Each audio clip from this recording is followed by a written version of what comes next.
Bienvenue à une nouvelle interview exclusive sur La Fontaine réinventée. Aujourd'hui, je reçois deux personnages qui ne se sont pas quittés en bons termes.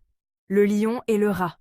Le roi des animaux et ce minuscule rat vont revenir sur leur fameuse aventure. On va voir qui avait raison dans cette histoire. Prêts à entendre leur version? C'est parti! Bonjour Majesté. Merci d'être avec nous aujourd'hui. Alors, dites-nous, vous avez rencontré un petit rat que vous avez choisi de laisser partir. Pourquoi cette décision? Vous auriez pu l'écraser en un instant, non? Ah oui, c'est vrai. Vous savez, en tant que roi, je n'ai pas vraiment de temps à perdre avec de si petites créatures. Il n'était pas une menace pour moi, juste un petit rat inoffensif. Alors, je me suis dit, soyons magnanimes, ce n'est qu'un rat après tout. Mais ne regrettez-vous pas un peu cette décision, après ce qui s'est passé ensuite? Bon, je dois admettre que je ne m'attendais pas à ce qu'un jour j'ai besoin de ce rat. Qui aurait cru que moi, le roi des animaux, serais coincé dans un filet de chasseurs et que ce serait lui, ce tout petit rat, qui viendrait me sauver. C'était, disons, une leçon d'humilité. Passons maintenant à notre deuxième invité. Bonjour, cher rat. Alors, racontez-nous, qu'est-ce que ça fait de sauver le roi de la jungle, un animal bien plus grand que vous? Eh bien, je dois dire que c'était plutôt cool. C'est pas tous les jours qu'on a l'occasion de prouver que même un tout petit rat peut être utile, même pour le plus grand des rois. Et honnêtement, est-ce que vous vous attendiez à avoir un jour l'occasion de rendre service à un lion? Pas vraiment. Mais comme on dit, dans la vie, il faut toujours être prêt à aider, même ceux qui pensent qu'ils n'auront jamais besoin de vous, parce qu'on ne sait jamais quand les rôles vont s'inverser.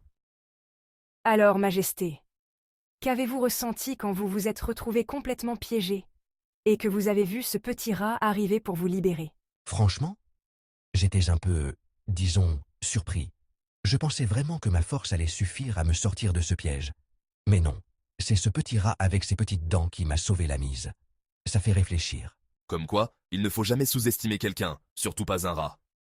Nous avons tous notre rôle à jouer. Bon, d'accord, tu m'as aidé, je l'admets, mais disons que je n'étais pas dans une situation normale. Ce filet, c'était vraiment pas mon genre de problème habituel. Oui, mais au final, c'est moi qui t'ai libéré. Que ce soit un filet ou un autre problème, il n'y a pas de petite aide, lion.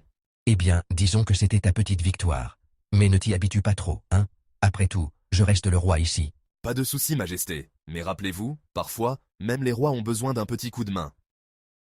Eh bien, on dirait qu'il y a eu un retournement de situation inattendu ici. Le lion, qui pensait être invincible, a finalement dû compter sur le rat pour s'en sortir.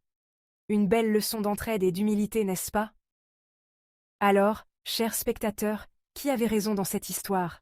Le lion avec sa force ou le rat avec sa ruse et sa patience? Dites-le nous en commentaire.